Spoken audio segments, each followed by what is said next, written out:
Assalamualaikum warahmatullahi wabarakatuh. Halo, saya Meira.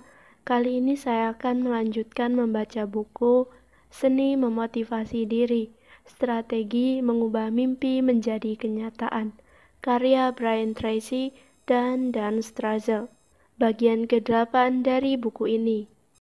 Bagi kalian yang ingin memberikan saran atau ingin merekomendasikan buku untuk dibaca, kalian bisa tulis di kolom komentar.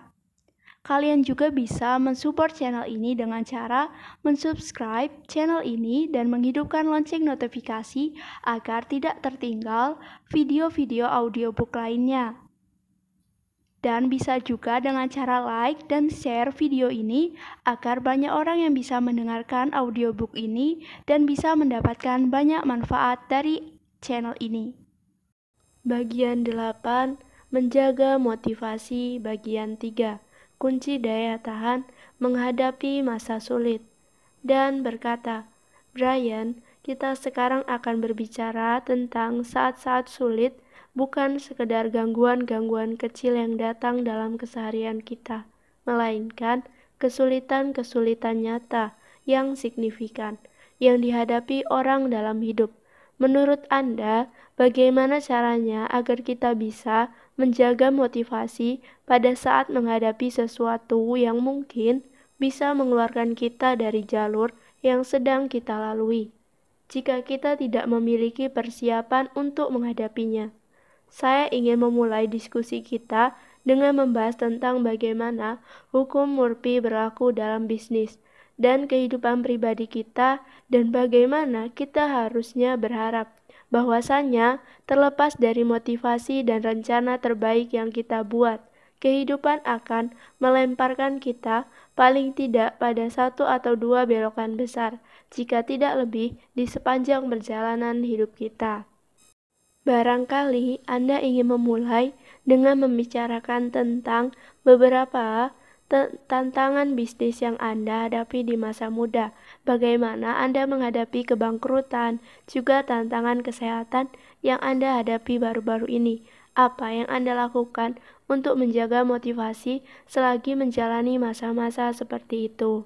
Brian menjawab, sebelumnya kita sudah berbicara tentang peran pengharapan dalam kaitannya dengan motivasi, sikap, kinerja, dan perilaku kita. Pengharapan menentukan tingkat daya tahan kita, tingkat kegigihan, semuanya.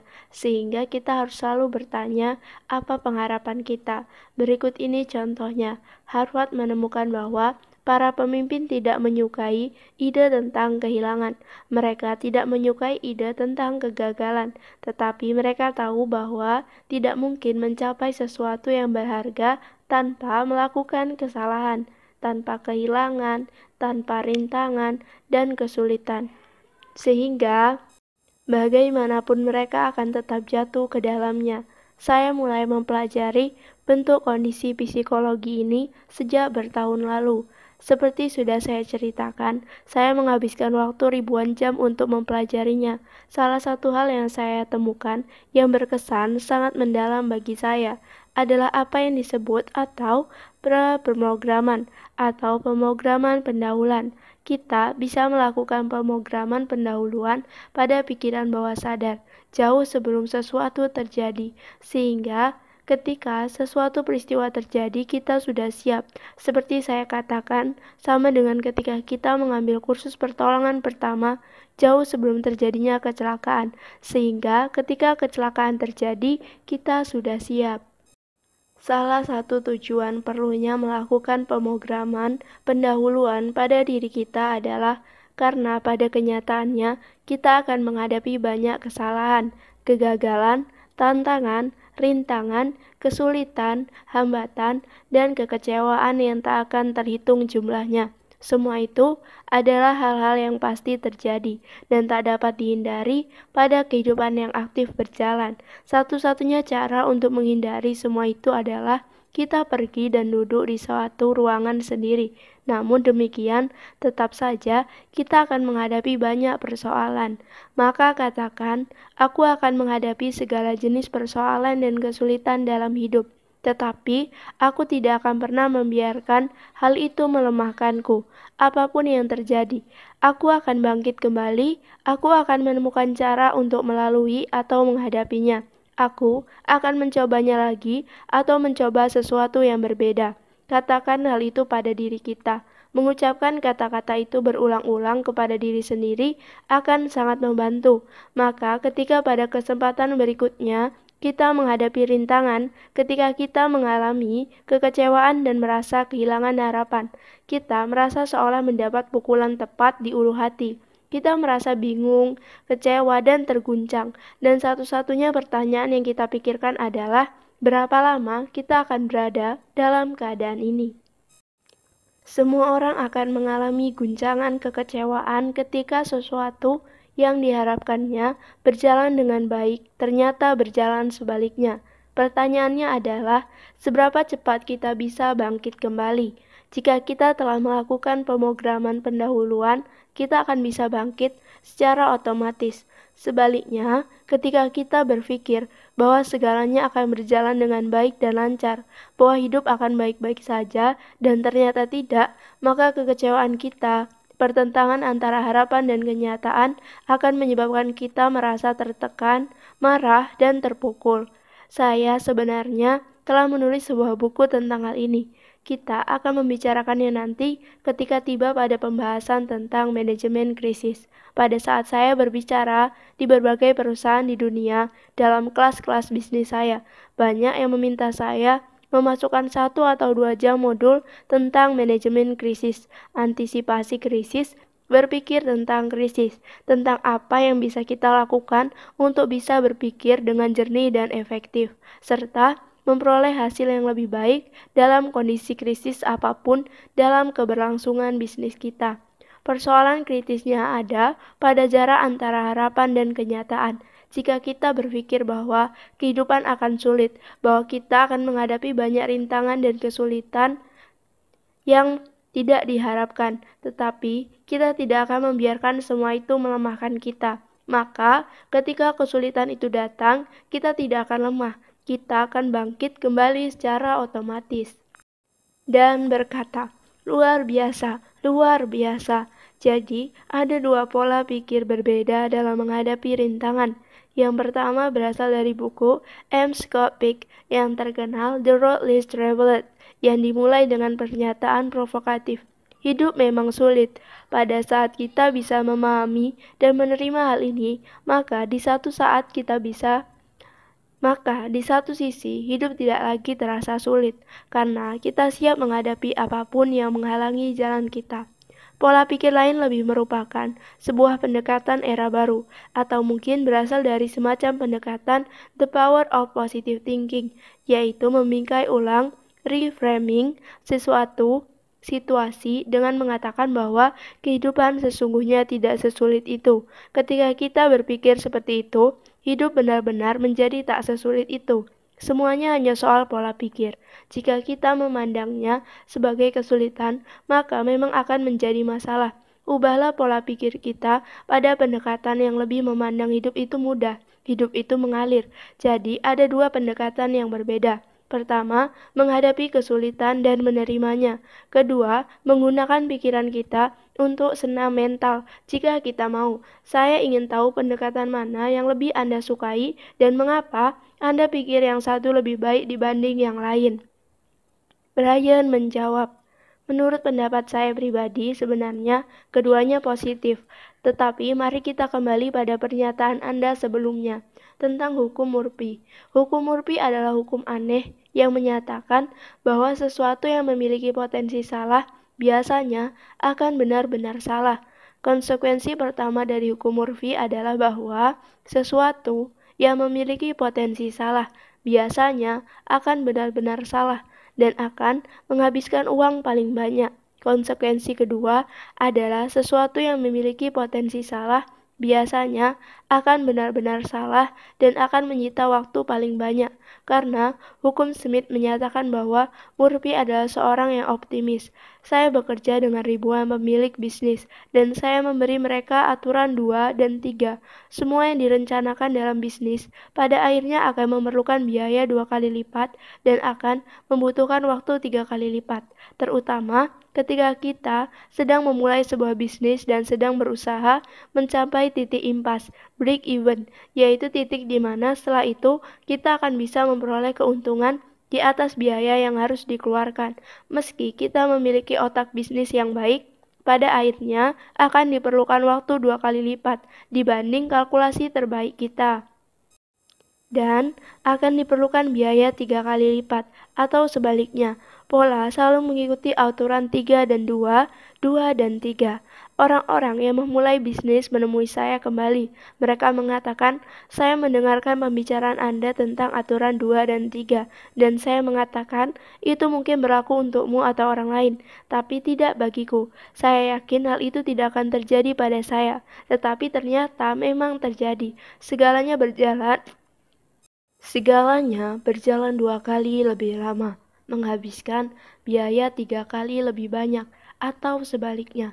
Maka, masukkan resiko ini ke dalam kalkulasi Anda. Dengan melakukan hal ini, ketika kita menemukan harapan terbaik kita tidak tercapai, kita tidak merasa kecewa atau hancur, karena dalam pikiran terdalam kita mengatakan, aku sudah memperkirakan hal ini akan terjadi. Kita bisa memprogram diri kita sedemikian sehingga ketika sesuatu terjadi, tidak sesuai harapan, kita bisa berdiri tegak di atasnya sebagai seseorang yang tangguh dan tidak membiarkan persoalan itu membuat kita jatuh. Lihatlah hal baik dalam segala keadaan. Jika kita menghadapi rintangan atau kesulitan, katakan, itu bagus, lalu lihatlah lebih dalam dan katakan, apa hal baik yang ada di dalamnya. Acap kali kesuksesan terbesar kita datang dari apa yang terlihat sebagai kegagalan besar. Kadang orang memulai bisnis dan mengalami kebangkrutan, tetapi pelajaran yang mereka ambil dari kegagalannya itu menjadikannya sukses secara finansial, bahkan mungkin menjadi jutawan setelahnya. Lalu mereka melihat ke belakang dan mengatakan, terima kasih Tuhan, bisnis pertama saya gagal. Itu memang bisnis yang tidak bagus. Semua orang yang memasuki bisnis itu kehilangan segalanya. Kami kalah tetapi hanya kehilangan sedikit dan dalam waktu yang sangat singkat. Sehingga itu adalah keberuntungan bagi kami. Terima kasih Tuhan. Seperti ada seseorang mengawasi kami untuk membantu kami untuk gagal. Ada aturan yang mengatakan, gagal dengan cepat, belajar dengan cepat, coba lagi. Saya memberikan seminar di Stockholm tahun lalu. 4 peserta VIP bersedia membayar biaya tambahan khusus untuk makan siang dengan saya pada seminar berlangsung. Saya duduk bersama mereka. Mereka adalah para teknisi perangkat lunak. Mereka jelas terlihat sedikit cemas. Mereka mengatakan, kami memerlukan nasihat Anda. Anda sudah bekerja dengan banyak perusahaan. Saya menjawab, benar, apa yang bisa saya bantu?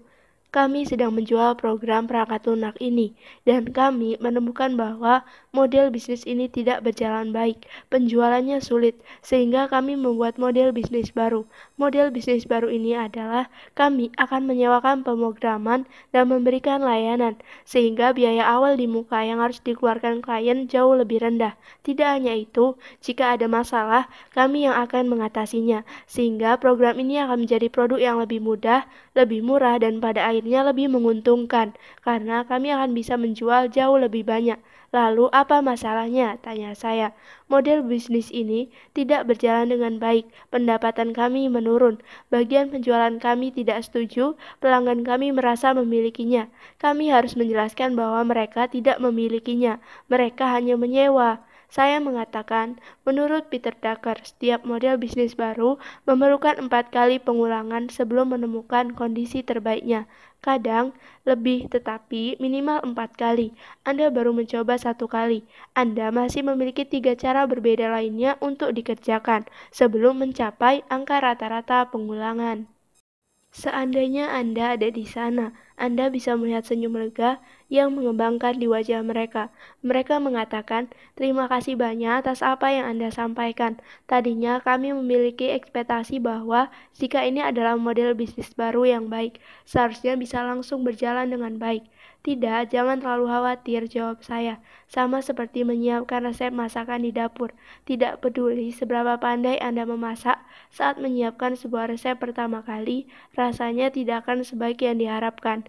Maka yang harus dilakukan adalah mengulanginya lagi, dan kita harus mencobanya lagi, mendapat umpan balik, mencicipinya, dan melihat apa yang terjadi. Anda harus mengulanginya minimal 4 kali sebelum mendapatkan rasa yang diharapkan. Hal yang sama berlaku pada model bisnis yang baru. Seperti yang saya katakan sebelumnya, kadang perlu 14 atau 40 atau 100 kali pengulangan. Kita hanya harus melakukan lagi sampai bisa berjalan dengan sempurna. Inilah sikap yang harus kita miliki. Jangan berharap segalanya berjalan dengan sempurna pada percobaan pertama. Jangan berharap ide besar kita menjadi ide besar pada percobaan pertama. Salah satu hal yang kami ajarkan dalam bisnis adalah bahwa ide ada hal yang terlampau biasa. Orang memiliki ratusan ide. Hal paling pertama yang harus diterapkan adalah apa yang disebut pembuktian konsep. Kita bisa mengatakan, "Aku punya ide yang bagus untuk sebuah produk, layanan, harga, atau cara yang bisa kita pasarkan atau jual, dan akan menumbuhkan bisnis kita." Tetapi kita juga bisa mengatakan, "Bagus sekali, ini adalah sebuah ide yang bagus. Ide ini tidak memiliki nilai sama sekali. Semua orang punya ide, jutaan orang punya ide. Yang harus dilakukan sekarang adalah membuktikan bahwa ide ini memang bagus." Bagaimana membuktikannya? Temuilah orang yang menurut kita akan menggunakan produk atau layanan kita. Berikan kepada mereka, tanyakan kepada mereka, apakah Anda menyukainya? Apakah Anda mau membelinya? Apakah ini membuat Anda bahagia? Apakah ini lebih baik dari produk kompetitor kami? Jika iya, mengapa? Jika tidak, mengapa tidak? Perubahan apa yang harus kami lakukan? Inilah perkembangan terbaru mengenai masa depan saat ini. Kita memulai sesuatu dengan keyakinan bahwa percobaan pertama kita tidak akan berjalan dengan baik. Begitu juga percobaan kedua, ketiga, atau keempat. Ketika saya mulai bekerja di bidang penjualan, ketika saya berusia 23 dan mengetuk dari pintu ke pintu, saya menjual sesuatu yang bukan kebutuhan pokok, sesuatu seharga $20, yaitu menjual keanggotaan di sebuah klub bonus, berupa kartu kecil mirip kartu kredit yang jika dibawa ke salah satu dari 100 lebih restoran, pemiliknya akan memperoleh diskon makan malam sebesar 10% atau 20%. Pemilik kartu ini bisa menghemat banyak uang. Seseorang pembisnis bisa makan dengan beberapa kolega bisnisnya atau dengan keluarganya dengan kartu ini. Ia bisa melakukan lebih dari sekedar penghematan. Saya pikir ini pekerjaan menjual yang mudah. Dengan membayar $20, pemilik kartu ini bisa menggunakannya tanpa batas selama 1 tahun. Pemiliknya bisa menghemat ratusan dolar. Penghematannya sangat besar. Seperti layaknya tenaga penjual muda, saya berpikir semua orang tentunya ingin memiliki kartu ini. Yang harus saya lakukan hanya menunjukkan kartunya dan menceritakan manfaatnya, dan orang-orang akan berebut mengambil kartu ini dari tangan saya. Maka saya pergi dan mulai mengetuk dari pintu ke pintu. Tetapi semua orang mengatakan tidak, saya tidak memerlukannya, tidak, saya tidak memiliki uang untuk itu, saya belum menginginkannya, saya mungkin tidak akan pernah pergi ke salah satu restoran itu. Semua orang memiliki alasannya sendiri-sendiri, dan semua orang mengatakan tidak atau versi lain dari kata tidak. Saya mendatangi pintu demi pintu, jam demi jam, pintu demi pintu, sampai akhirnya seseorang mengatakan, "Ini adalah sesuatu yang sangat normal. Ketika Anda memulai, Anda akan mendapat sejumlah besar penolakan. Yang harus Anda lakukan adalah Anda harus mendapatkan lebih banyak penolakan. Anda harus memahami bahwa penjualan adalah perkara kegagalan, bukan perkara keberhasilan, perkara penolakan, perkara peluang. Tugas kita adalah untuk gagal lebih banyak." Maka, saya melakukan panggilan demi panggilan telepon. Saya mendatangi kantor demi kantor, dan ketika saya memprospek di lingkungan tetangga, saya mendatangi rumah demi rumah. Saya mendatangi satu tempat demi satu tempat lain. seperti berlari, seperti seorang pesuruh, sehingga saya bisa memperoleh lebih banyak penolakan. Saya terus melakukan ini sampai akhirnya saya menemukan metode penjualan yang berhasil, dan dalam satu hari penjualan saya mencapai 3 kali lipat. Tetapi saya terus dan terus melakukan promosi, menyadari bahwa ini bukan perkara menjual, ini perkara kegagalan. Kita akan mengalami kegagalan berkali-kali sebelum meraih sukses. Jika kita berhasil memiliki sikap itu, tidak ada yang bisa menghentikan kita. Ketika mengejar orang-orang penjualan, saya mengatakan, jika Anda ingin karir penjualan Anda atau tenaga penjualan perusahaan Anda benar-benar aktif, buatlah sebuah kontes di mana kami menyebutnya kontes 100 kunjungan. Semua orang membuat komitmen untuk melakukan 100 kunjungan secepat mungkin tanpa mencemaskan apakah kunjungan ini akan menghasilkan penjualan atau tidak. Kunjungan pada kenyataannya adalah berbicara dengan prospek, baik melalui telepon maupun tatap muka. Siapapun yang pertama kali berhasil melakukan 100 kunjungan, perusahaan akan memberi dia dan pasangannya bonus untuk makan di restoran terbaik di kotanya. Jadikan itu sebagai kontes, dan setiap hari semua orang akan datang dan melaporkan jumlah kunjungan yang telah mereka lakukan. Semua orang akan berlomba memenangkan kontes itu untuk bisa makan malam di restoran first class. Tidak ada yang peduli apakah mereka berhasil melakukan penjualan atau tidak. Mereka hanya peduli tentang bagaimana mencapai jumlah kunjungan itu, dan penjualan akan meledak dengan sendirinya. Dan, wow, lalu Brian menjawab, saya ingat pernah bekerja sama dengan suatu perusahaan yang menerapkan metode ini. Perusahaan ini bergerak di bidang pemasaran melalui telepon. Mereka menerapkan sistem seperti ini. Orang pertama yang bisa memperoleh 10 penolakan pada pagi hari sejak memulai pekerjaan hari itu akan mendapat bayaran makan siang dari perusahaan. Maka semua bersiap seperti kuda yang berbaris di depan gerbang. Semua orang siap dengan teleponnya. Setelah semua siap, pada pukul 8.30, seseorang akan memberi aba-aba, mulai. Semua orang mulai memutar telepon, memutar lagi, sampai seseorang berdiri dan membunyikan bel. Seseorang yang telah melakukan 10 panggilan dan memperoleh 10 penolakan lebih cepat dari yang lainnya. Kemudian yang lain akan berpaling pada temannya dan saling berbicara. Apa yang terjadi? Aku menelpon seseorang dan ia ingin membelinya. Aku perlu waktu untuk menangani pemesanan dan mengurus pembayarannya. Aku juga akan membuat 2 penjualan. Aku tidak berhasil mendapat 10 penolakan karena semua orang ingin membeli. Setiap kali sebuah perusahaan menggunakan sistem ini, mereka sangat terkejut. Pertama-tama semua orang menelpon dengan disertai tawa, sehingga orang di ujung telepon mendengar tawa mereka. Orang-orang ini menelpon dengan perasaan positif, senyum, dan bahagia. Karena mereka tidak peduli apakah orang akan membeli atau tidak. Mereka hanya ingin melakukan panggilan telepon ini. Orang-orang di ujung telepon akan mengatakan, tolong beri penjelasan lebih banyak mengenai produk ini. Sepertinya bagus sekali. Saya sedang mencari yang seperti ini. Berapa harganya? Bagaimana cara membelinya? Dan mereka mulai mendapatkan penjualan demi penjualan. Pemilik perusahaan ini pensiun sebagai jutawan besar 6 tahun kemudian pada usia 50. Ia pindah ke Palm Springs dan bermain golf setiap hari.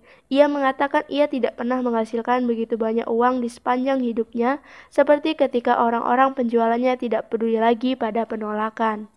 Dan berkata, luar biasa sekali. Metode ini mirip dengan apa yang disebut exposure therapy atau terapi paparan, yaitu ketika kita memaparkan diri kita pada hal-hal yang kita pikir kita takuti. Anda tadi berbicara tentang pola pikir daya tahan, yaitu kemampuan untuk menghadapi ketakutan. Apakah ada kualitas spesifik lain yang menonjol yang Anda lihat ada pada orang yang memiliki daya tahan? Brian menjawab, saya menyiapkan sebuah program mengenai manajemen krisis beberapa tahun lalu selama masa krisis pada 2001. Saya memperbarui programnya pada 2006, 2007, dan sekarang saya menjadi pembicara di negara-negara di seluruh dunia yang sedang mengalami krisis dramatis. Banyak orang meminta saya, buatlah materi pembicaraan mengenai krisis. Maka saya menemukan ide terbaik yang saya miliki. Salah satunya, saya satu-satunya orang yang pernah menulis buku mengenai bahasan ini. Buku itu saya berjudul Crunch Point: The 21 Secrets to Succeeding When I Met When It Matters Most, berisi 21 rahasia untuk sukses ketika menghadapi keadaan terburuk. Rahasia pertama adalah ketika sesuatu yang tidak diharapkan terjadi. Bersikap tenanglah, bersikap tenanglah. Selama bertahun-tahun saya bekerja sebagai konsultan dan penasihat, dan bahkan saya bisa mengatakan saya berteman dengan beberapa orang yang sangat kaya, termasuk para multi jutawan dan miliuner. Saya juga bekerja bersama mereka pada saat perusahaan mereka mengalami tantangan atau krisis besar. Sebagian mengalami hal yang sangat serius, sebagian mengalami hal yang benar-benar di luar pemikiran. Saya memperhatikan mereka. Saya memperhatikan bagaimana mereka menanganinya. Kalau saya jadi mereka, mungkin saya akan menjadi emosional dan marah kepada diri sendiri, karena saya sangat peduli kepada klien-klien saya. Saya memperhatikan mereka, dan mereka bersikap tenang-tenang saja. Semua orang puncak yang pernah saya jumpai selalu bersikap sangat tenang di tengah situasi krisis. Mengapa demikian? Semua kegiatan proses berpikir manusia berlangsung pada neokorteks, yaitu korteks bagian depan pada otak. Inilah yang membedakan manusia dengan makhluk lainnya. Pada bagian ini berlangsung proses berpikir, menganalisis, membandingkan, kemudian memutuskan sesuatu. Selama kita bersikap tenang, korteks bagian depan ini akan berfungsi secara penuh. Bagian ini akan aktif, bagian ini akan berfungsi, tetapi ketika kita berada dalam kondisi marah atau emosional, bagian ini akan meredup dan tidak berfungsi dengan baik, seperti lampu yang dimatikan. Dalam keadaan demikian, fungsi berpikir kita akan beralih ke sistem limbik yang akan memunculkan pilihan hadapi atau lari. Pilihan ini distimulisasi oleh emosi kita, rasa marah, ketakutan, kritikan, rasa bersalah. Semua emosi negatif ini tiba-tiba menjadi dominan dalam pikiran kita. Tetapi ketika kita bersikap tenang dan menarik napas dalam, sistem limbik kita, emosi kita akan mereda. Lobus korteks prefrontal pada otak kita akan terbuka, dan kita akan mulai melihat segalanya dengan lebih jernih. Saya telah mendengar tentang para jenderal besar di medan perang yang mengalami serangan dan serangan balasan yang luar biasa dengan orang-orangnya yang sekarat. Mereka tetap bersikap tenang. Mereka berpikir dengan jernih dan mengarahkan pertempuran dengan tenang dan jelas, sementara lawannya kadang menjadi marah dan jengkel, sehingga mereka membuat berbagai keputusan salah yang bisa mendatangkan bencana besar. Maka langkah awal dalam menangani krisis kapanpun adalah bersikap tenanglah. Langkah berikutnya adalah mengumpulkan fakta. Kapanpun kita menghadapi krisis, berhentilah, ambil jeda, dan kumpulkan fakta. Jangan pernah mempercayai apa yang kita dengar. Cari tahu masalah sebenarnya. Cari tahu benarkah masalahnya seburuk yang dikatakan orang. Cari tahu karena apapun tidak pernah seburuk yang terlihat di awal. Apapun tidak pernah sebaik yang terlihat di awal. Maka, kumpulkan fakta dan ajukan pertanyaan. Ingatlah hal yang luar biasa ini. Kita tidak mungkin bisa mengajukan pertanyaan yang cerdas dan marah pada saat bersamaan. Tindakan mengajukan pertanyaan akan menjadikan kita tenang, mengaktifkan lobus frontal otak kita, dan membuat kita bisa melihat segalanya dengan jernih. Hal itu juga membuat semua orang menjadi tenang. Ciri para pemimpin adalah ketika menghadapi rintangan atau kesulitan besar, mereka akan mengatakan, "Baiklah, mari kita duduk bersama. Apa yang sesungguhnya terjadi di sini dan bagaimana kita tahu bahwa hal itu benar? Apakah sudah ada yang memeriksa atau mencari bukti bahwa memang itulah yang terjadi? Kapan hal ini terjadi? Bagaimana hal ini bisa terjadi pada saat ini? Langkah-langkah apa yang telah dilakukan dan siapa yang terlibat di dalamnya? Siapa yang bisa diajak bicara untuk menyelesaikan persoalan ini? Langkah apa yang bisa kita ambil sekarang? Langkah apa yang bisa kita ambil untuk meminimalkan potensi kerugian atau kehilangan?" Selagi kita mengajukan pertanyaan-pertanyaan ini, semua orang akan menjadi tenang dan lobus frontal otak mereka juga akan teraktivisasi. Dengan segera, semua orang bisa berpikir dengan tenang, jernih, dan rasional mengenai tindakan apa yang bisa diambil segera untuk meminimalkan ongkos krisis. Hal penting lainnya dalam manajemen krisis adalah ambillah tanggung jawab, sebagaimana sudah kita bahas sebelumnya.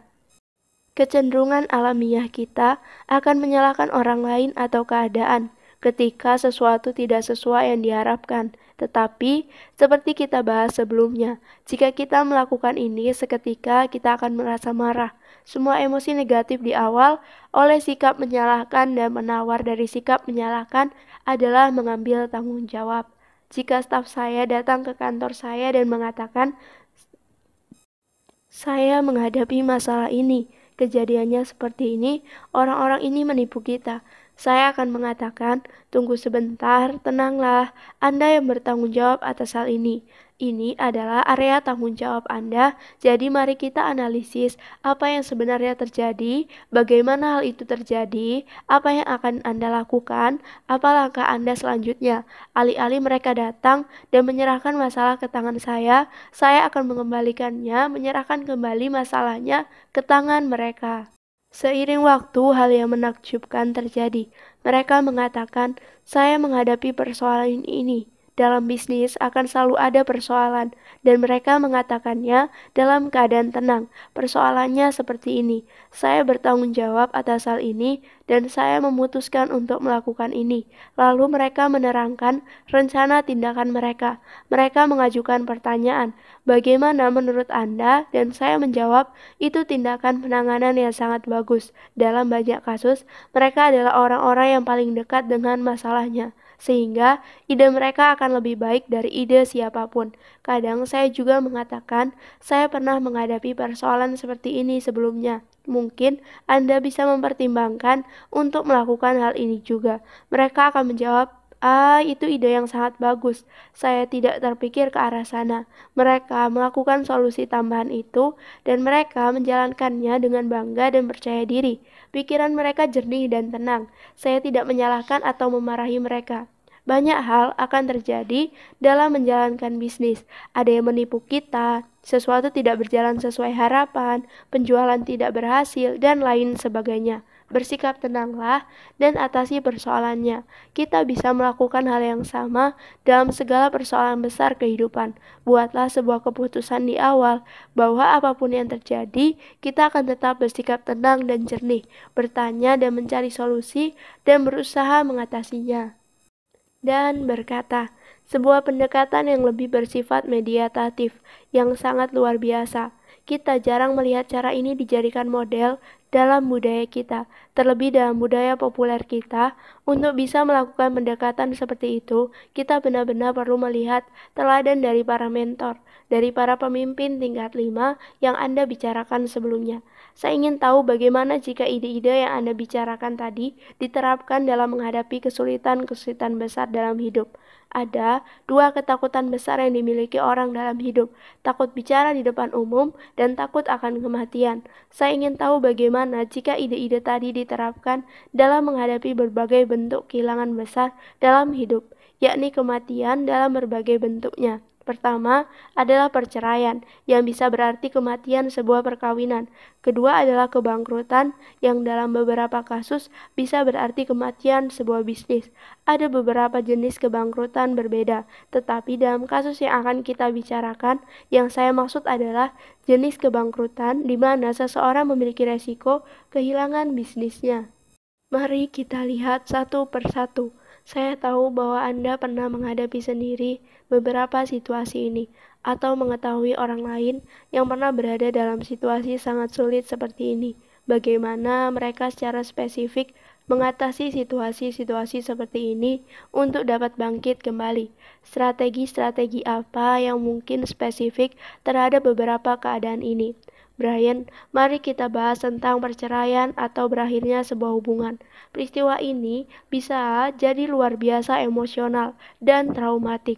Dalam sebagian kasus, ada pasangan yang bisa traumatik, bisa menyepakati secara perpisahan baik-baik, tetapi dalam banyak kasus, segalanya bisa berjalan dengan sangat buruk. Pengacara hukum ikut dilibatkan, dan mereka biasanya ingin agar pasangan yang bercerai bersengketa selama mungkin agar mereka bisa mendapatkan sebanyak mungkin bayaran. Satu hal yang tidak disadari orang-orang adalah bahwa pengacara mendapat bayaran per jam. Ketika kita mendatangi pengacara dengan membawa suatu persoalan, Tujuan sang pengacara adalah membuat penyelesaian persoalan ini berjalan selama mungkin. Mereka akan menyiapkan berbagai keterangan saksi, melakukan berbagai riset, dan melakukan berbagai tindakan lanjutan. Begitu juga ketika Anda mendatangi pengacara perceraian. Pekerjaan pengacara perceraian adalah membuat Anda semakin marah kepada pasangan sehingga dibutuhkan waktu penyelesaian lebih lama. Mereka akan membawa Anda ke satu titik di mana Anda akan semakin melebih-lebihkan segala hal buruk yang terjadi, dan betapa tidak dapat dibenarkannya hal itu. Betapa Anda berhak atas ganti rugi dan kompensasi yang besar dan seterusnya. Berhati-hatilah akan hal ini. Poin terpentingnya adalah sebagai berikut. Ketika dua orang menyepakati untuk sebuah hubungan, mereka menyepakatinya dengan maksud terbaik. Banyak hubungan tidak berlangsung sesuai harapan karena orang berubah dan berkembang selama menjalani masa hubungan. Sebagian besar perceraian berlangsung pada akhir usia 20-an. Kebanyakan orang menikah pada usia awal 20-an, di mana dalam dekade ini kemudian mereka mengalami periode perubahan karakter paling cepat dan paling dramatik dalam hidup mereka. Pada akhir dekade itu, mereka bukan lagi orang yang sama dengan orang yang menyepakati pernikahan pada awal dekade itu. Lalu mereka menemukan bahwa mereka tidak lagi sesuai satu sama lain, dan uji kesesuaian paling baik yang bisa dilakukan adalah seberapa banyak mereka bisa tertawa bersama. Hal pertama yang hilang dalam sebuah hubungan adalah tertawa. Hubungan seksual sesungguhnya adalah hal yang hilang paling belakangan. Orang bisa pergi ke sidang perceraian dan masih tidur bersama, atau kadang tidur bersama. Hal yang paling hilang paling akhir adalah hubungan seksual, tetapi hal yang hilang paling pertama adalah humor. Mereka tidak lagi menikmati keberadaan satu sama lain. Mereka menghabiskan kebersamaan dalam diam. Kita bisa melihatnya di televisi. Kadang kita melihat pasangan yang pergi makan malam bersama. Mereka duduk bersama, tapi tidak berbicara satu sama lain. Mereka saling memalingkan muka. Mereka fokus dengan telepon mereka. Mereka duduk dan makan di sana, lalu berdiri dan pergi. Ketidaksesuaian terjadi begitu saja. Setelah hujan, matahari bersinar, rerumputan tumbuh, kehidupan terus berjalan, dan ketidaksesuaian bisa terjadi pada siapa saja. Poinnya seperti ini, tidak ada yang harus disalahkan, tidak ada yang salah. Dua orang menyepakati sebuah hubungan dengan maksud baik, tetapi karena manusia berubah, mereka menjadi orang yang berbeda. Mereka menemukan bahwa mereka tidak cocok lagi. Jika itu yang terjadi, tarik nafas dalam-dalam dan katakan, kita tahu hubungan kita tidak berjalan seperti dulu. Saya tidak membencimu, kamu juga tidak membenciku. Kamu tidak bersalah, karena kamu tidak salah. Tidak ada yang salah dalam ini. Perkara mencari siapa yang salah dan menyalahkan pihak lain, inilah yang menuntun pada perselisihan dalam penyelesaian perceraian. Tetapi jika keduanya bisa menyadari bahwa mereka telah melakukan upaya terbaik, tetapi tidak cocok satu sama lain, itu artinya mungkin mereka lebih baik bersama orang lain. Semakin cepat pernikahan itu diakhiri dan masing-masing bisa menemukan kembali jalannya masing-masing, semakin cepat mereka bisa menemukan sebuah tempat di mana mereka bisa bahagia. Pendekatannya seperti itu. Saya baru saja mengobrol tentang hal ini dengan seorang teman dekat di New York 2 minggu lalu. Ketika seseorang melalui proses perceraian akan perlu waktu sekitar 6 bulan untuk kembali ke keadaan normal. Rata-rata dibutuhkan waktu 6 bulan untuk pulih setelah mengakhiri sebuah hubungan emosional. Maka berpisahlah untuk hal itu. Maka bersiaplah untuk hal itu. Kadang mereka akan berbicara tentang memperbaiki kembali hubungan. Banyak orang memperbaiki kembali hubungan segera setelah pernikahan atau hubungan diakhiri. Tetapi hubungan yang disambung kembali ini biasanya tidak stabil. Tetapi seperti itulah kebanyakan orang menyesuaikan diri dengan realita. Setelah 6 bulan berlalu, mereka akan kembali menjadi diri mereka, dan kehidupan berjalan kembali dengan normal. Jadi yang ingin saya katakan tentang perceraian adalah, ingatlah bahwa tidak seorang pun bersalah dalam hal itu. Tidak ada yang harus dipersalahkan, mereka hanya menjadi tidak cocok satu sama lain. Sama seperti turunnya hujan, itu adalah sesuatu yang alami. Tidak ada yang harus dipersalahkan atas hal itu. Jalani perpisahan itu, sederhanakan persoalannya, carilah pengacara yang khusus menangani persoalan ini dan mau membantu pasangan menyelesaikan perkara, pembagian harta, dan kepemilikan dalam kondisi yang menyenangkan kedua belah pihak, dan sebagainya. Lakukan atas dasar saling pengertian atau jika suka dengan cara dewasa. Yang kedua adalah kebangkrutan. Bangkrut adalah hal yang sangat lazim. Kebanyakan orang yang sangat sukses pernah bangkrut. Pada kenyataannya, hampir semua orang kaya pernah bangkrut atau hampir bangkrut 2 atau 3 kali. Henry Ford bangkrut 2 kali sebelum berhasil mengembangkan mobil Ford. Pada usia 40, ia telah menjadi orang terkaya di dunia. Bangkrut itu menyakitkan, maka yang harus kita lakukan adalah pertama-tama menjalaninya, jalani sebaik yang kita bisa. Dan ingatlah bahwa hidup masih sangat panjang. Jangan pernah lakukan atau katakan apapun dalam penyelesaian perceraian atau kebangkrutan, bahwa kita tidak ingin menerima keadaan ini. Jangan katakan hal-hal negatif kepada orang lain. Saya mengatakan kepada teman saya, kamu akan menjalani perceraian. Jangan pernah katakan hal negatif tentang pasanganmu. Jangan pernah katakan hal negatif tentang pasanganmu kepada anak-anakmu. Jangan pernah katakan hal negatif tentang pasanganmu kepada teman-temanmu. Selalu ucapkan kata-kata ini. Ia adalah orang yang sangat baik, tetapi kami merasa kami tidak sesuai satu sama lain. Hanya itu yang harus kita katakan. Meski di dalam hati kita marah dan kecewa. Dalam perkara kebangkrutan, kita tahu reputasi kita adalah hal terpenting yang kita miliki dalam hidup. Reputasi kita mengenai bagaimana kita menangani uang sangatlah penting. Maka, jika Anda mengalami kebangkrutan, perlakukan semua orang dengan cara terbaik yang bisa Anda upayakan. Jangan menuntut, jangan menuduh, jangan marah. Bersikaplah sebagai orang dewasa. Mungkin Anda merasa seperti ditampar. Anda merasa sangat menyesalinya. Anda sudah melakukan apapun yang bisa dilakukan. Mungkin Anda mulai bisnis ketika belum memiliki cukup pengalaman. Mungkin pasar sedang jatuh, tetapi apapun yang terjadi, semuanya sudah terjadi. Semuanya sudah selesai. Persoalannya sekarang adalah bagaimana Anda membawa diri. Hal terpenting ketika mengalami kebangkrutan adalah ajukan pertanyaan ini. Apa yang aku pelajari dari hal ini? Saya memiliki seorang teman baik yang mengalami kebangkrutan ketika usianya menginjak pertengahan 20-an. Ia menghabiskan waktu 2 atau 3 tahun membangun bisnisnya. Ia bekerja 16 jam sehari.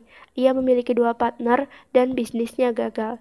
Ia harus tinggal kembali bersama ibunya. Ia menghabiskan waktu 6 bulan dalam kesedihan.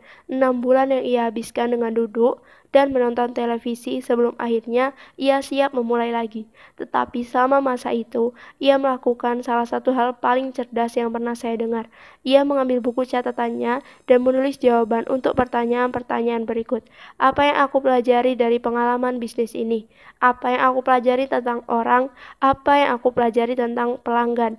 Apa yang aku pelajari tentang partner? Apa yang aku pelajari tentang pemasaran? Apa yang aku pelajari tentang uang? Apa yang aku pelajari tentang bank? Apa yang aku pelajari tentang pemasok? Apa yang aku pelajari tentang kredit? Dan ia menuliskan semua pelajaran yang diperolehnya dalam setiap kategori tersebut. Ia menuliskan semuanya. Ia menemukan 10 atau 20 pelajaran. Saya kemudian melakukan hal yang sama ketika mengalami situasi buruk dalam bisnis. Saya meluangkan waktu untuk menuliskan semua pelajaran yang saya dapat. Ketika kita menuliskan pelajaran yang bisa kita ambil tersebut, peluang kita untuk mengalami kembali masalah tersebut menjadi 10 kali lebih kecil. Karena dengan menuliskan pelajaran itu, kita sedang memprogramnya ke dalam pikiran bawah sadar kita. Maka ketika kita melihat situasi serupa, pikiran bawah sadar kita akan langsung memberi peringatan. Ingat, kita pernah mengalami hal ini. Kita bisa melihatnya, lalu mengajukan pertanyaan dan kita bisa menyelamatkan diri. Maka selama sekitar 6 bulan, ia menuliskan semua pelajaran dan mengetahui apa yang telah ia lakukan dengan benar dan apa yang seharusnya ia lakukan dengan cara yang berbeda. Ia mulai bisnis lain. Dalam beberapa tahun, ia menjadi seorang jutawan besar. Ia mengatakan, mengidentifikasi semua kesalahan saya dari kebangkrutan yang saya alami, membuat saya kaya. Bisnis ini memang tidak akan pernah sukses meski dalam jangka panjang. Tetapi karena bisnis ini gagal, saya sekarang menjadi kaya dalam bisnis lain. Selanjutnya, kita bicara tentang kehilangan pekerjaan. Salah satu aturan dalam hal ini, kehilangan pekerjaan adalah cara Tuhan memberitahu kita bahwa kita berada pada posisi yang salah sejak awal. Diberhentikan dari pekerjaan adalah cara Tuhan memberitahu kita bahwa kita sebaiknya tidak memiliki pekerjaan tersebut. Maka ketika kehilangan pekerjaan, kita harus menganggapnya sebagai berkah. Peter Drucker memiliki poin menarik terkait hal ini. Ia mengatakan bahwa mempertahankan seseorang yang tidak kompeten dalam pekerjaannya ada hal paling kejam yang dilakukan seseorang. Ia mengatakan bahwa jika seseorang tidak memiliki masa depan dalam pekerjaannya dan kita telah menilainya demikian, maka biarkan ia meninggalkan pekerjaannya secepat mungkin. Bebaskan orang itu agar ia bisa mencari pekerjaan yang lebih sesuai untuknya. Banyak manajer menganggap dirinya bermaksud berbelas kasih dengan mempertahankan seseorang yang jelas-jelas tidak kompeten dalam pekerjaannya. Saya katakan tidak, itu perbuatan pengecut. Anda tidak sedang berbelas kasih. Anda sedang berlaku kejam dan menyakiti orang ini. Anda menjauhkan mereka dari kehidupan sesungguhnya. Karena ketika mereka akhirnya harus meninggalkan pekerjaan itu, yang pasti tidak bisa mereka hindari, maka mereka harus memulai lagi segalanya dari awal. Hal paling baik dan paling penuh kasih sayang yang bisa Anda lakukan pada pekerjaan yang tidak kompeten adalah membebaskan mereka sehingga mereka bisa mencari tempat yang sesuai bagi mereka. Saya sudah mengatakan hal ini kepada jutaan manajer di seluruh dunia selama bertahun-tahun. Mata mereka bersinar ketika saya mengatakan hal ini. Mereka menyadari, ya, alasan saya mempertahankan orang itu pada posisinya adalah karena saya tidak ingin melukai mereka atau keluarga mereka. Tetapi, tindakan para manajer ini justru membunuh mereka. Para manajer ini sedang merampas sesuatu yang paling berharga di dunia, yaitu kehidupan mereka dengan menghalangi mereka memasuki kompetisi, mendudukkan mereka di bangku cadangan untuk sebuah pertandingan yang tidak pernah akan bisa mereka menangkan. Biarkan mereka bebas, biarkan mereka pergi dengan bebas, bantu mereka, beri mereka dukungan, beri mereka uang pesangon, beri mereka imbalan atas semua yang pernah mereka berikan, tetapi biarkan mereka bebas. Saya mengatakan kepada para manajer, hal yang paling menakjubkan yang akan terjadi adalah bahwa orang tersebut akan pergi ke perusahaan lain dan memperoleh pekerjaan lain yang akan menjadikannya seseorang yang sangat sukses. Pada saatnya Anda akan mengatakan, saya memberhentikan orang itu 2 tahun lalu, tapi lihatlah, sekarang ia menjadi wakil presiden di sebuah perusahaan high-tech yang berkembang dengan pesat. Ya, tentu saja, tetapi ia bukan orang yang tepat untuk pekerjaan di perusahaan Anda. Area keempat adalah kehilangan pasangan atau anak. Ini juga merupakan area yang traumatik, hampir sama dengan kasus perceraian, butuh waktu 6 bulan atau untuk dapat pulih dari efek traumatiknya. Hal paling penting yang harus diperhatikan adalah jangan salahkan diri sendiri atas apapun yang terjadi. Jangan katakan, seandainya aku melakukan ini atau itu, atau seharusnya aku meluangkan lebih banyak waktu bersamanya, dan sebagainya. Jangan menyakiti diri sendiri ketika salah seorang anggota keluarga meninggal, karena ketika mereka meninggal semuanya selesai, semuanya berakhir. Katakanlah, perlu waktu 6 bulan untuk pulih. Banyak orang butuh waktu 6 bulan atau 6 tahun. Banyak orang tidak pernah pulih. Mereka tidak bisa melepaskan kesedihan yang selalu memenuhi kepala mereka. Itu bukan sikap yang baik. Terimalah bahwa hal itu telah terjadi. Berdoalah jika mau, berjalan-jalanlah, ambil liburan, rileks, bacalah beberapa bahan bacaan spiritual, dan beri diri Anda waktu untuk menyembunyikan diri, seperti mengalami luka pada anggota tubuh. Butuh waktu untuk pulih, tetapi kata-kata paling indah yang akan selalu berlaku untuk semua orang di sepanjang waktu dan dalam segala keadaan adalah semuanya akan berlalu.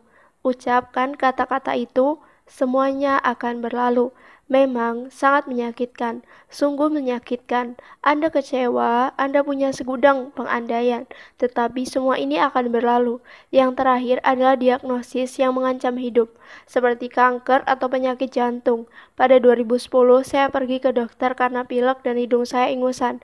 Pileknya sudah beberapa minggu, jadi saya pikir saya perlu antibiotik untuk penisilin untuk meredakannya. Saya masuk ke ruangannya dan dokter melakukan analisis. Brian, katanya, saya akan memberi Anda antibiotik, tapi saya kira Anda tidak terkena pilek atau infeksi. Saya kira Anda terkena kanker tenggorokan. Saya terkejut, sangat terkejut. Saya seorang pembicara profesional, seorang narator.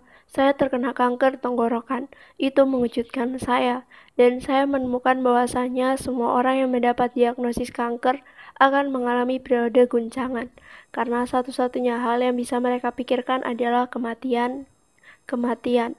Mereka menjadi lemah dan menderita karena semua yang mereka baca dan dengar. Saya berjalan keluar dalam kondisi kebingungan. Saya sedang melakukan wawancara terhadap 2 klien potensial minggu ini, melalui telepon untuk membicarakan berbagai kesepakatan.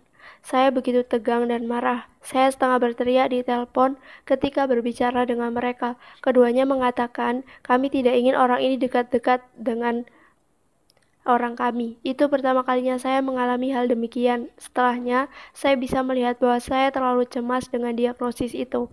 Saya benar-benar perlu menenangkan diri. Lalu saya mengikuti nasihat yang pernah saya berikan. Pertama, bersikap tenang. Kedua, kumpulkan fakta. Saya mulai melakukan sejumlah riset. Saya membaca lebih dari 30 buku tentang kanker. Saya membuka berbagai situs jejaring. Saya membuka semua halaman pada situs jejaring kesehatan WebMD, semua situs jejaring dokter, dan segalanya terkait tipe kanker yang saya derita. Saya mendapatkan semua informasi yang bisa didapat. Saya menemukan bahwa saya terkena kanker tipe 1 level 1. Saya memiliki melanoma di tenggorokan. Level 4 artinya segalanya berakhir. Siapkan bunga untuk pemakaman Anda. Level 3 adalah kesempatan terakhir, sehingga Anda harus bisa sembuh. Saya berada di level 1 sampai level 2. Dokter saya menerangkan standar perawatan yang harus dijalani. Mereka mengatakan, pertama-tama, kami akan melakukan uji biopsi untuk memastikan apakah memang ada kanker dan kanker jenis apa. Kedua, kami akan melakukan kemoterapi yang akan menyusutkan area yang terkena kanker. Ketiga, kami akan melakukan pembedahan untuk mengambil semua bagian yang mengandung sel kanker yang bisa ditemukan.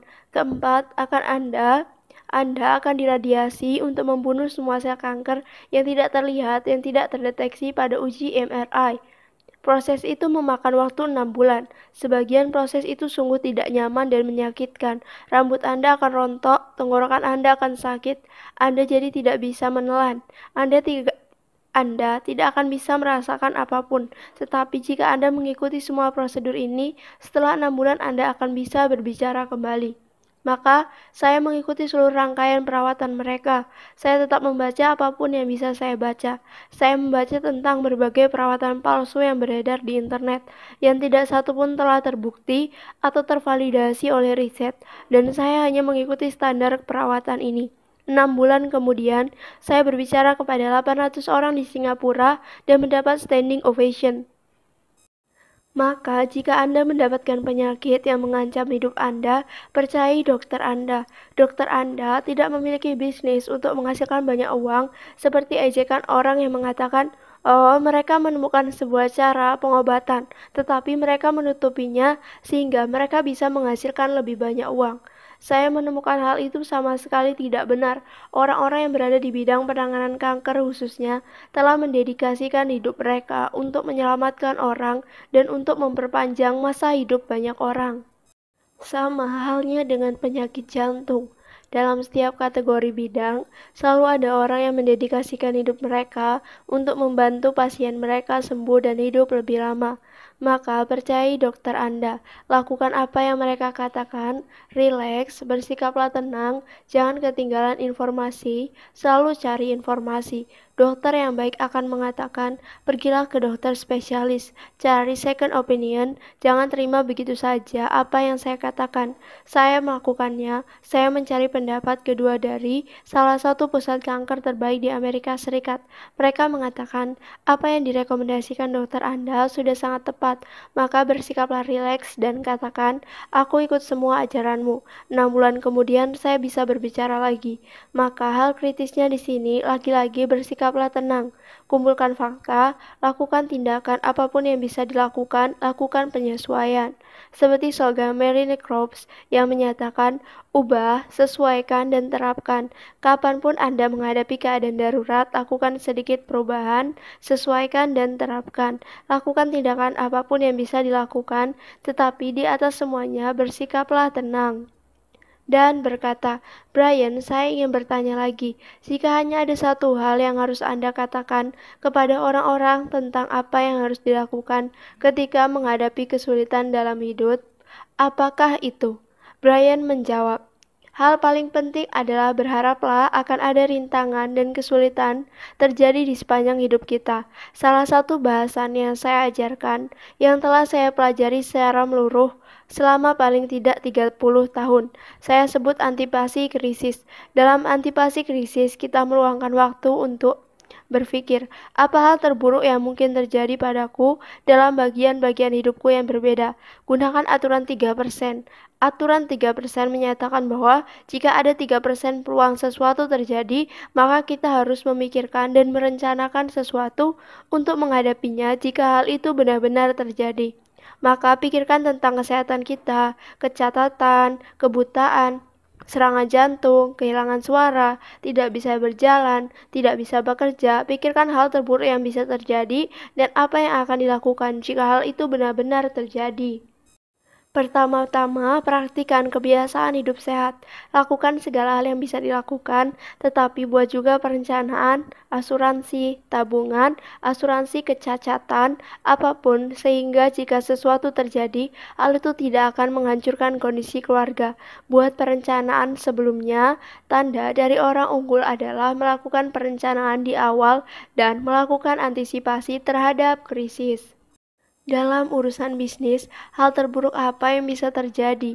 Kebangkrutan. Jika demikian, langkah pertama apa yang bisa diambil untuk memastikan bahwa kita terlindungi dari hal itu? Atau apakah kita punya penangkal utamanya?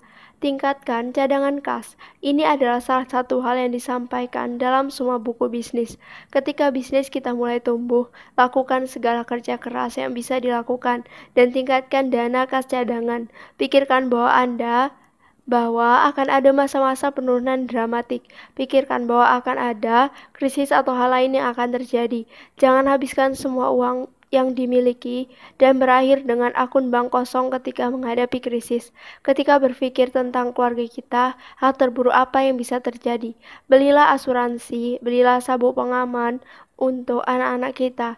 Belilah sabuk pengaman terbaik sehingga jika hal buruk terjadi, jika mobil berbenturan, anak kita akan aman. Kita memiliki seseorang teman yang istrinya suatu saat berbicara di telepon untuk waktu yang cukup lama. Ia terus berbicara setelah setengah jam. Setelah menutup telepon, ia mencari anaknya, tetapi ia telah membiarkan pintu ke halaman belakang terbuka, di mana terdapat kolam renang. Di atas jasusi, mereka terdapat selembar plastik dan anak kecil ini yang usianya 2 tahun berjalan di sisi kolam. Di sisi kolam, anak ini melangkah ke atas lembaran plastik dan tersedot ke bawah dan tidak dapat bergerak. Anak ini tenggelam ke dasar jasusi. Anak ini tak tertolong. Kejadian ini berakhir dengan perceraian orang tuanya, dan bertahun-tahun sesudahnya, mereka masih marah kepada satu sama lain dan kepada diri mereka sendiri. Anak-anak saya tidak pernah saya biarkan sendiri dalam hidupnya sampai mereka cukup dewasa untuk berpergian dengan mobil sendiri. Kami menempatkan mereka di tempat tinggi yang terkunci sehingga mereka tidak bisa pergi ke kolam renang. Kami memiliki cucu sekarang dan kami memiliki kunci pengaman. Anak-anak dijaga dari apapun, anak-anak tidak bisa mencapai atau menyentuh apapun yang bisa membahayakan mereka. Mengapa? Karena satu kesalahan saja bisa mengakibatkan trauma tak berkesudahan. Karenanya, pikirkan hal terburuk apa yang bisa terjadi pada anak-anak kita. Jagalah anak-anak kita dari hal tersebut. Jangan terlalu percaya pada keberuntungan. Ada pepatah lawas yang mengatakan bahwa harapan bukanlah suatu strategi. Keinginan bukanlah suatu strategi. Percaya pada keberuntungan bukanlah strategi. Yang benar adalah strategi adalah formula untuk menghadapi bencana. Karenanya bersiaplah selalu menghadapi hal terburuk yang mungkin terjadi. Pikirkan mengenai hal itu sebelumnya. Ambil langkah-langkah yang diperlukan sebelum segalanya terlanjur. Kita sedang melakukan perjalanan. Kita harus sampai di tujuan. Saya seorang pembicara profesional. Jangan pernah mengambil penerbangan terakhir untuk pidato yang akan dilakukan keesokan hari. Karena apa yang akan terjadi jika penerbangan terakhir dibatalkan atau tiba-tiba ada kendala mekanik.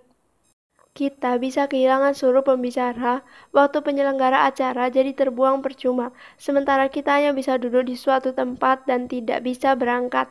Maka ambillah selalu satu atau dua penerbangan sebelum penerbangan terakhir.